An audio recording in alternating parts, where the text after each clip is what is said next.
Your two hobbies are riding BMX and Krav Maga, dirty fighting. Krav Maga, just eye gouging and ball grabbing. I mean, I used to fight, so I know what that is. I'm like, that's just not even fair fighting. That's like, you want to fight?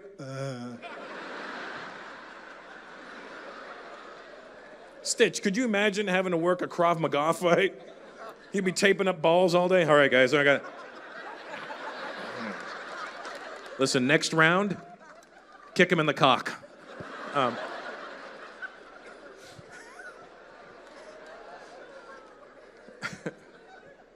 See, riding a BMX and doing Krav Maga, that's what your passion is.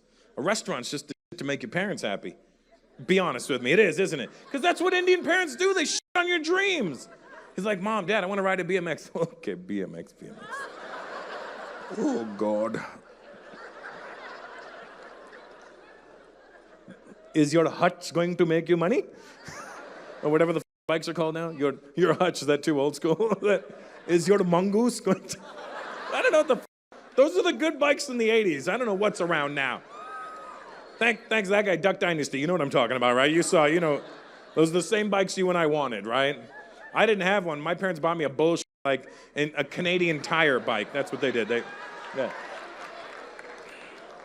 In Canada, there's a place called Canadian Tire, and they make...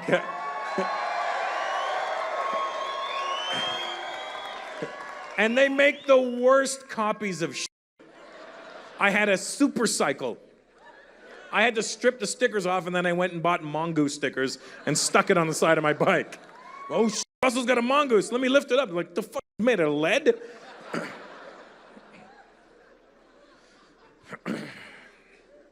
What's your name, Duck? Michael. Good to meet you, buddy. You look like you've killed somebody in the past. Therefore, I shall not fuck with you too much. I will just conversate with you. You having a good time? Good. If you need a surgeon, there's a couple of them behind you. An allergist. Black dude, how are you? I don't want you to feel like I didn't see you. I saw you. I don't like that you didn't look happy when I talked to you. Like, what is your name? Yeah, black guy. I'm talking to the black guy right there. Yeah. Eric, good to meet you. That's my dad's name. Yeah, well, It was my dad's name. What do you mean that's funny? He was. Eric Reginald Peters. That was my father. Son of a bitch.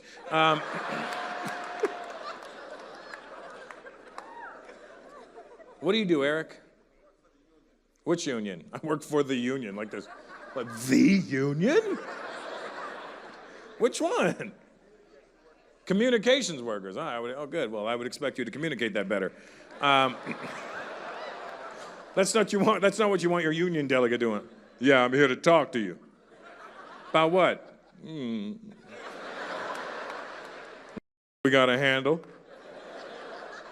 You'll notice when you're walking around any major city now, and I notice this here even in England, which is ironic, that you find less and less people speaking English nowadays. Like even in America, I walk through any major city and I hear people speaking every other language but English. And the fucked up thing for me is, I can only speak English. I know words in other people's languages, I know phrases, I know how to say certain things, but I can't speak anything from top to bottom other than English. And which, like if I was to talk to you, if I was to start speaking Punjabi to you, I know enough to start the conversation, but then if you replied, I would just go, yeah, right? Like, that's why I've created my own language. I'd be like, oh, kya haal hai jindo? Oh, TikTok to se. I'm like, but. That's what I would do. That's all I do. I've created my own language. It's called but. And then, with Indian people, because we have so many dialects, they may just think, oh, I don't know that dialect of, what is kya, but. What I like to do is I like to listen to people speak another language, and then I play this game where I try to figure out what language it is. But to fuck with them in the meantime, I stare at them every now and then and smile like I know what they're saying. You should see how paranoid people get. I'm sitting at this cafe, there's these people behind me, and all I hear is, and I look and I'm gonna go, and they were like, we must move. This man speaks Latvian. Damn you, Rosetta Stone.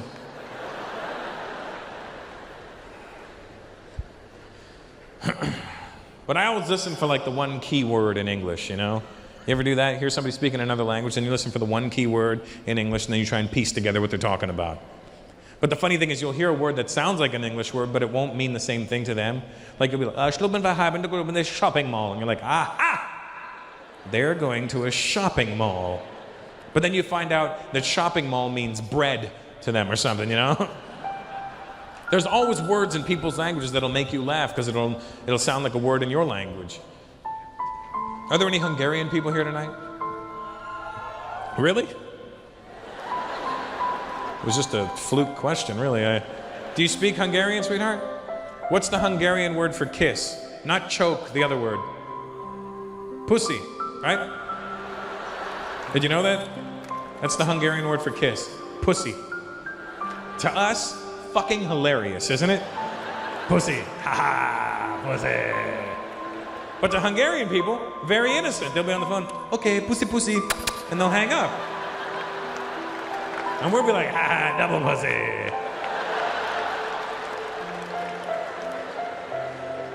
And the only reason I know this is because I was at a strip joint, you know, once,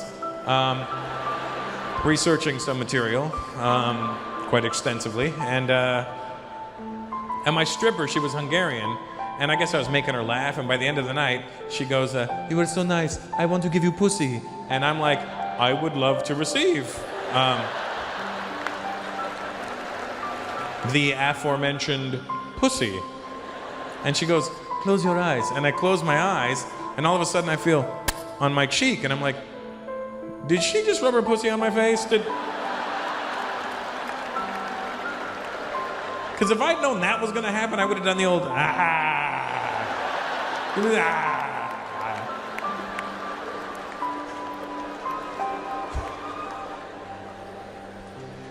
But you'll always hear words in people's languages that remind you of words you know. Like when I was in the Philippines, I forgot that I knew the Filipino word for tits, which is susu. Now, susu just sounds funny in English, but it's even funnier for Indian people because susu is what we say to a little kid who has to go to the bathroom. What's the matter? You have to go susu. You have to go susu. Go susu, nicely go nicely, go susu. But I forgot in the Philippines that it meant tits, and when I was there, I met this chick, and she's like, so, do you want to see my susu? And I'm like, no! Flush it! Oh my God, you're so kinky!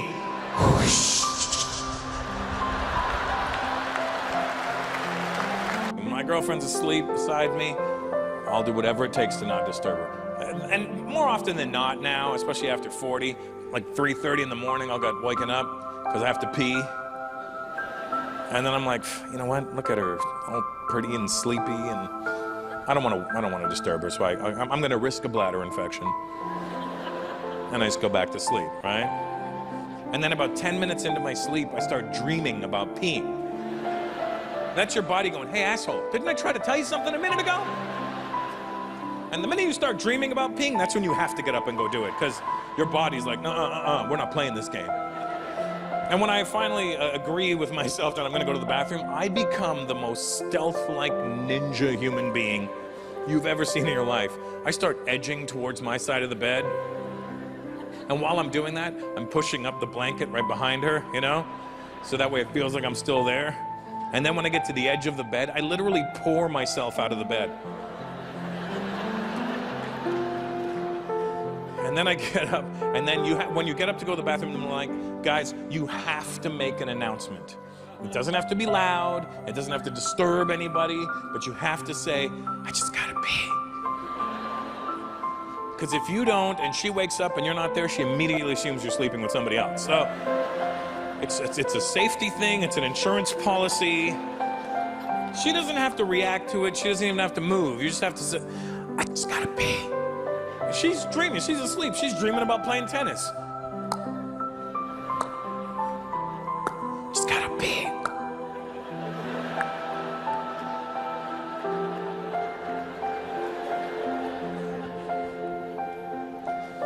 Now I've made my announcement, now I'm ready to go to the bathroom. I know where all the squeaks are on the floor, so I avoid them. I tiptoe the whole way. then when I get to the bathroom door, when you get to the bathroom door, guys, this is very important. You have to grip the handle firmly, very firmly. And I open it so slowly. I turn the knob so slowly that you could literally hear the spring inside recoiling. Like coil by coil. Ding, ding, ding, ding, ding. And you're like, shut the fuck up, door. But you're the only one that can hear it. And then when you get it unlocked, you have to open it swiftly. You have to push it open quick. You can't do it slow. Just think it goes, right? So you gotta, and then I reach around on the inside and I grab the handle and then I close the door slowly and then ding, ding, ding, ding, ding, ding. Now I'm able to go to the toilet. I head to the toilet. Now when you get to the toilet, guys, it's very important. You have to pee to the inside of the bowl. Because you don't want to make, you know, there's no sense you go through all the tiptoeing and the ding, ding, ding, and then you just hear.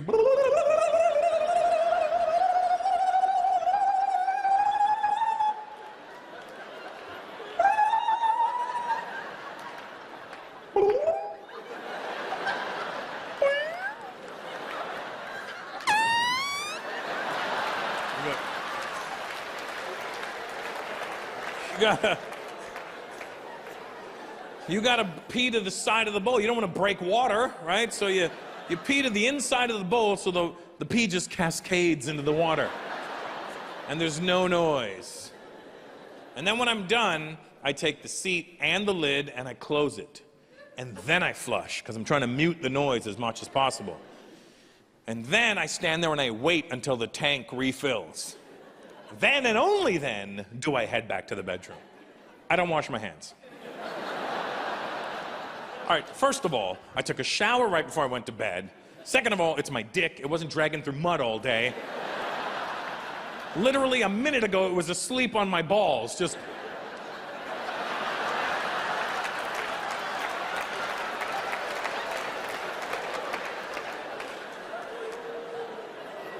And just so you know, ladies, 9 times out of 10, when a guy goes to the bathroom in the middle of the night, we don't even use our hands. We pee like Superman, just...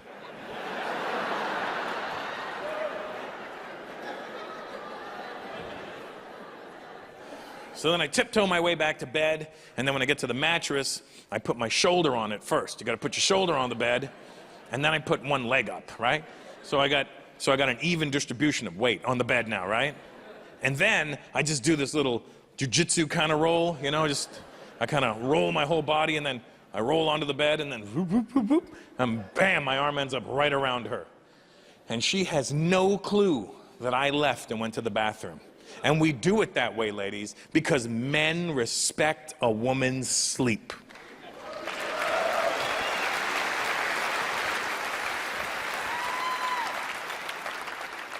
Now, when a woman has to go to the bathroom in the middle of the night, she doesn't give a shit if you haven't slept in 4 years.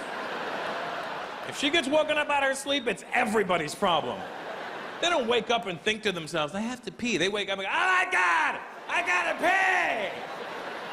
And then she hurls the blankets off of her. So violently that they come right off of me and I'm freezing. I'm freezing right now. What? And this beautiful, petite little woman leaps out of bed like a cat, but lands like a hippopotamus. Just boom, boom. Then she goes and finds her tap shoes because she wants to make extra noise on the way.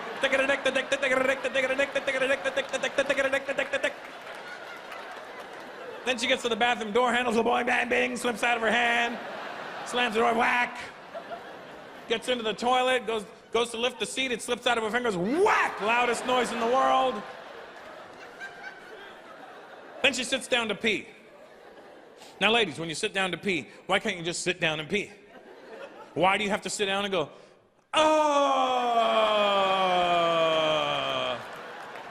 And you ever heard a woman peeing in the middle of the night? It's the loudest thing you'll ever hear in your life. What are you, cutting concrete in there?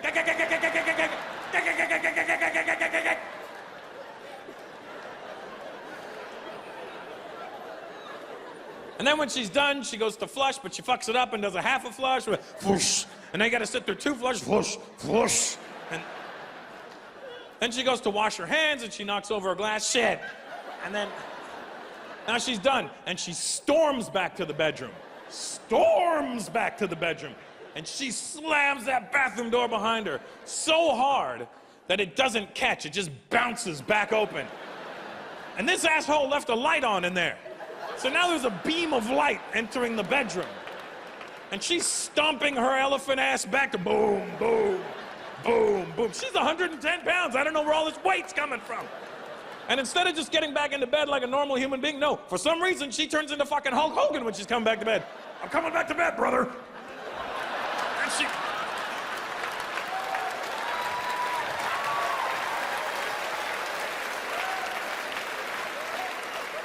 And she slams herself on the bed so hard that my entire body bounces up.